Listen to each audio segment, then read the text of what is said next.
Assalamualaikum warahmatullahi wabarakatuh. Perkenalkan, saya Dr. Henike Primawanti SIPMIPol, yang mana merupakan salah satu dosen tetap di program studi ilmu hubungan internasional. Saat ini saya mengampu mata kuliah komputer aplikasi IT 2, CMS blogging, dan e-government.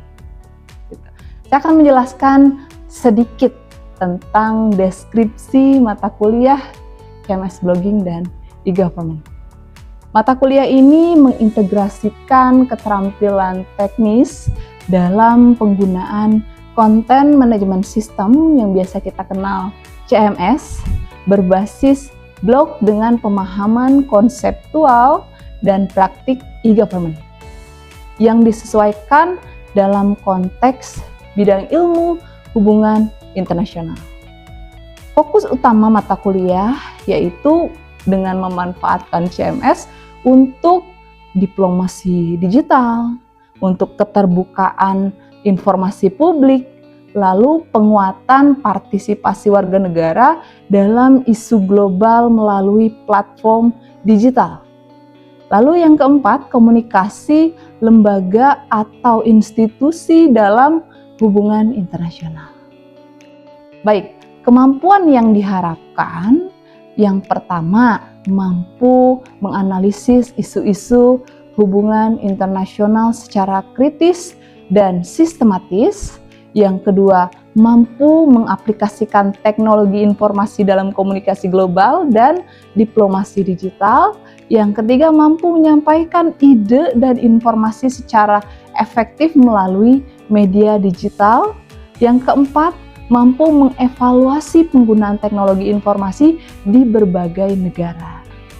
Baik, saya akan menjelaskan beberapa materi pembelajaran. Ada di dalamnya tentang konsep dasar CMS dan e-government, lalu ada sejarah CMS dan blog dalam komunikasi internasional, lalu ada diplomasi digital, lalu implementasi e-government di negara berkembang, dan ada implementasi e-government di negara maju, lalu ada e-government dan para diplomasi. Ya, lalu seperti biasa ada ujian tengah semester, dilanjutkan kembali dengan materi etika digital. Selanjutnya ada praktik membuat blog berbasis CMS. Lalu menulis konten artikel di blog masing-masing mahasiswa berbasis CMS. Lalu ada implementasi praktik e-gov di negara berkembang dan pemanfaatannya dalam para diplomasi yang mana itu nanti akan dipresentasikan oleh kelompok mahasiswa. Lalu yang kedua masih dengan presentasi kelompok dengan isu implementasi praktik e-gov di negara maju. Kalau tadi negara berkembang, lalu pertemuan selanjutnya itu membahas praktik e-gov di negara maju. Lalu terakhir nanti akan ada ujian akhir semester. Itulah beberapa materi pembelajaran di kelas mata kuliah CMS blogging dan e-government. Lalu saya akan menjelaskan sistem pembelajaran atau mode perkuliahan. Saya mengadakan perkuliahan secara tatap muka atau offline di kelas. Jadi full tatap muka. Begitu. Oke, selanjutnya ada metode pembelajaran. Yang mana metode yang saya gunakan yaitu ceramah interaktif dengan menyampaikan teori atau konseptual, lalu ada praktik langsung menggunakan CMS, lalu studi kasus ya, dan diskusi kelompok berbasis dengan isu global ya, serta pemanfaatan LMS untuk pengumpulan tugas mahasiswa. Baik, untuk yang terakhir ada beberapa sistem penilaian mata kuliah atau indikator penilaian. Yang pertama, saya menilai dari kehadiran mahasiswa, itu dilihat dari absensi. Lalu yang kedua, dari tugas kelompok yang dibuat oleh mahasiswa, lalu ada UTS dan UAS. Itu saja dari saya, nanti akan dilanjutkan video pembelajaran di dalam kelas. Sekian, terima kasih.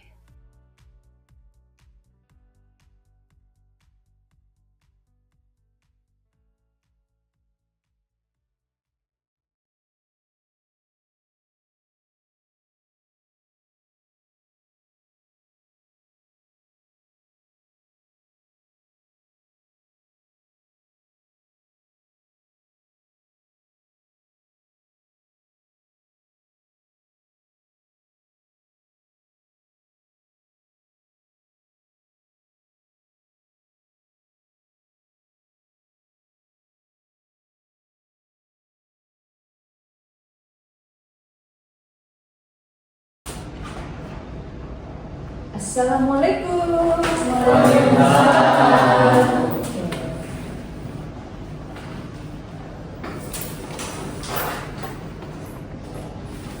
Apa kabar semuanya? Selamat siang semuanya. Selamat siang. Apa kabar hari ini? Luar biasa ya. Allahu Akbar. Baik, hari ini ya kita berjumpa kembali di kelas ya mata kuliah CMS Blogging dan e-Government gitu ya. Oke, hari ini saya akan menjelaskan materi tentang konsep dasar CMS dan apa itu e-Government gitu ya. Oke, sebelum saya masuk ke materinya, apakah teman-teman semua pernah mendengar istilah e-Gov? Oke, siapa namanya? Perkenalkan diri, nama saya Maisan. Di sini mesti mau menjawab e-Gov itu disingkat dari Electronic Government. Sepemahaman saya, Electronic Government adalah media yang disediakan oleh pemerintah untuk memberikan layanan informasi dan juga komunikasi bagi masyarakat. Oke, tepuk tangan dong untuk Maisan. Jawab betul ya, apa yang disampaikan oleh Maisan. Berarti Maisan sering mendengar ya istilah e-Gov itu ya? Iya. Wah, berarti anak Gen Z sekali yang melek dengan kebaruan gitu ya. Oke guys, kita mulai masuk ke materi yang saya akan jelaskan, yaitu tentang definisi Content Management System (CMS) ya. Biasanya dikenal dengan istilah CMS. Panjangannya adalah Content Management System gitu ya. Oke, CMS itu adalah sebuah perangkat lunak atau platform ya teman-teman ya, yang digunakan untuk membuat, mengelola ya, dan mempublikasikan konten digital dalam bentuk situs web ya, tanpa harus memiliki keahlian khusus tingkat tinggi ya. Misalnya harus dari teknik informatika gitu ya. Kita walaupun dari program studi HI, kita bisa ya ahli untuk menggunakan CMS gitu ya. Oke. Lalu CMS itu memudahkan individu kita ya atau organisasi untuk memiliki web yang dinamis, interaktif, dan bisa diperbarui atau diupdate secara berkala sesuai yang teman-teman inginkan gitu ya. Oke, misalnya nih ada contoh CMS yang sering digunakan pada umumnya ya. Ada WordPress, Blogger ya, lalu ada Joomla dan ada Drupal ya, gitu ya. Teman-teman ada yang paling sering digunakan atau udah punya contoh-contoh dari CMS ini? Hah? Oke, siapa namanya? Nabil. Oke, Nabil, apakah sudah pernah punya salah satu dari CMS? Saya sudah punya ibu, salah satunya kebetulan saya punya blog tersendiri di akun saya, di mana blog tersebut saya jadikan sebagai media saya untuk berpikir, untuk kayak melihat lingkungan sekitar saya, untuk membahas tentang lingkungan alam, kebijakan pemerintah, dan juga kayak isu-isu sosial. Jadi blog itu saya jadikan sebagai kayak apa yang ingin saya tulis dan isi dalam blog tersebut. Ya, oke. Bagus Nabil. Sejak kapan Nabil punya CMS ini? Saya sudah punya dari CMS dari kelas 3 SMA ya. Wah, luar biasa ya teman-teman. Tepuk tangan dulu dong untuk Nabil ya. benar-benar anak Gen Z ya, belum dipelajari sudah punya duluan media digitalnya ya. Oke, terima kasih ya Nabil ya. Baik teman-teman, kita lanjutkan untuk materi yang selanjutnya ya.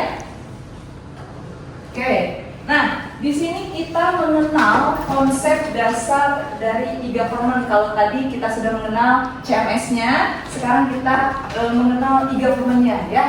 Seperti tadi yang disampaikan oleh Maisan gitu ya, e-government itu berasal dari bahasa Inggris sebenarnya gitu ya. Yang tadi ya, electronic government ya, biasanya disingkat e-gov gitu ya. Nah, istilah e-gov itu biasanya disebut juga dengan sistem pemerintahan secara online gitu ya. Lalu e-gov tadi yang sering kita dengar ya di masyarakat gitu ya. Lalu ada digital government atau pemerintah transformasi gitu ya. Nah, apa itu e-gov? E-gov itu upaya dari pemerintah dalam mengembangkan penyelenggaraan pelayanan pemerintah yang berbasis elektronik untuk melayani warga negaranya. Yang tadi disampaikan oleh Maisan gitu ya, pelayanan dari pemerintah yang berbasis elektronik itu e-government gitu ya. Oke, contohnya nih ya, misalnya ada pelayanan online, portal informasi ya, lalu ada pengaduan digital ya. Biasanya teman-teman kalau suka ada komplain terhadap pelayanan gitu ya, sekarang bisa melalui elektronik atau digital gitu, langsung teman-teman sampaikan gitu ya. Oke, materi yang selanjutnya yaitu tentang relevansi CMS dan e-gov itu terhadap studi HI, bidang ilmu kita itu sendiri. Kalau tadi kan CMS itu tentang elektroniknya ya, sistem gitu ya, itu kan TI gitu nih ya. Lalu e-gov itu kan pemerintahan, mungkin ada ilmu pemerintahan kalau bidang studinya. Tapi apa sih kaitannya dengan bidang studi HI gitu ya? Nah, ternyata ada 4 nih gitu ya relevansinya. Yang pertama ya, CMS itu sebagai sarana diplomasi digital ya. Nah, CMS itu menjadi alat komunikasi yang strategis antara aktor internasional dengan publik global. Ya. Nah, CMS itu banyak digunakan oleh negara, kementerian luar negeri, ya, kedutaan besar, lalu ada organisasi internasional, baik IGO maupun INGO, gitu ya. Nah, gunanya untuk apa? Digunakan oleh aktor-aktor tadi, yaitu untuk menyampaikan informasi kebijakan luar negeri, ya, menjalankan kampanye diplomasi publik, yaitu sebagai salah satu soft power, gitu ya. Misalnya, contohnya ya, ada kedutaan besar itu menggunakan CMS, ya, untuk publikasi informasi visa, gitu ya. Lalu kegiatan budaya yang ada di negara mana misalnya, gitu ya. Lalu ada klarifikasi diplomatik, urusan diplomatik gitu ya. Nah, CMS itu menjadi alat komunikasi strategis antara aktor internasional dengan publik global, yaitu masyarakatnya, penggunanya, gitu ya. Oke, itu yang pertama. Yang kedua ya, e-government itu untuk keterlibatan global ya dan good governance, gitu ya. E-gov itu merupakan penggunaan TIK, teknologi informasi dan komunikasi, oleh pemerintah untuk meningkatkan pelayanan terhadap publik, ya. Nah, e-gov itu menjadi sangat penting. Kenapa? Karena negara itu perlu memperkuat ya citizen service, pelayanan kepada warga negara, gitu ya, untuk ya warga negara Indonesia yang ada di luar. Gitu ya. Nah, pemerintah juga bisa melakukan diplomasi yang berbasis data melalui sistem digital tadi CMS, gitu ya. Nah, juga transparansi melalui e-gov itu menjadikan citra positif suatu negara dalam pergaulan tingkat global, gitu ya. Oke, lanjut dulu yang ketiga ya. Nah, CMS dan e-gov itu ya menjadi sarana pendukung multi-track diplomasi. Dalam hal ini tidak hanya negara teman-teman yang menjadi aktor ya, yang berperan ya, tapi juga ada organisasi masyarakat sipil. Lalu ada diaspora dengan individu yang biasa disebut track 2 dan 3 diplomasi, gitu ya. Nah, dengan adanya CMS dan platform IGAF, gitu ya. Nah, berbagai pihak itu bisa mengelola konten advokasi global sesuai dengan kebutuhan instansinya masing-masing, ya. Misalnya contohnya HAM, ya, lingkungan dan isu migrasi disesuaikan, ya, kampanyenya misalnya gitu kan. Nah, lalu berpartisipasi dalam inisiatif multilateral digital serta membangun jejaring komunikasi internasional lebih inklusif, gitu ya. Oke, poin yang terakhir, ya. Sangat penting dalam konteks globalisasi dan soft power yang tadi, ya, diplomasi publik dan diplomasi digital, ya. Nah, CMS itu memungkinkan bisa penyebaran cultural diplomasi budaya. Melalui CMS dan IGAF bisa menyebarkan diplomasi budaya kepada masyarakat internasional, gitu ya. Nah, misalnya budaya, bahasa, seni Indonesia gitu ya dikenalkan di negara lain gitu ya. Lalu IGAF itu mencerminkan kapasitas suatu negara dalam adaptasi teknologi ya. Nah, keduanya tadi IGAF dengan teknologi itu upaya mendukung penguatan reputasi negara atau nation branding kepada negara lain. Tahu ya nation branding?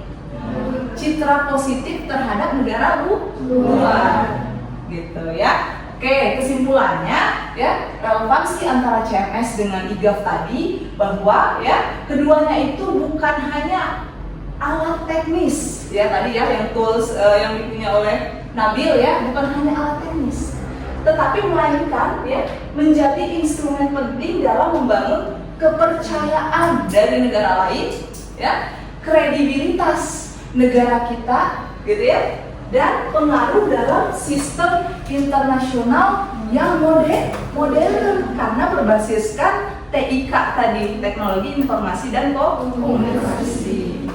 Paham semuanya? Paham. Oke, kalau paham sampai di sini ada yang mau ditanyakan? Lumayan banyak ya. Oke.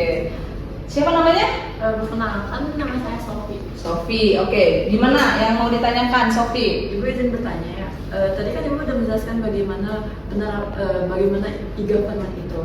Lalu saya ingin bertanya, menurut Ibu bagaimana penerapan atau pengimplementasian e-government yang ada di Indonesia sejauh ini?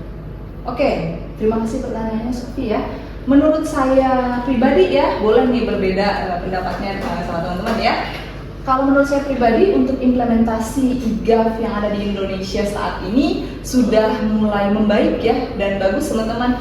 Karena ya setiap daerah itu baik itu kabupaten, kota maupun provinsi punya potensi daerahnya masing-masing. Dengan adanya e-government itu ya daerah bisa memanfaatkannya untuk mengenalkan potensi daerahnya masing-masing kepada kancah internasional. Jadi Indonesia itu lebih mudah dikenal dalam pergaulan internasional. Jadi orang nggak perlu harus langsung datang ke Indonesia, tapi mereka bisa langsung melihat sistem pemerintah daerah masing-masing yang ingin dituju. Misalnya Bali dengan keindahannya Bali, langsung aja search gitu ya. Nah, jadi saat ini pemerintah yang ada di Indonesia itu sudah memaksimalkan untuk IGAF yang dimiliki oleh daerahnya masing-masing.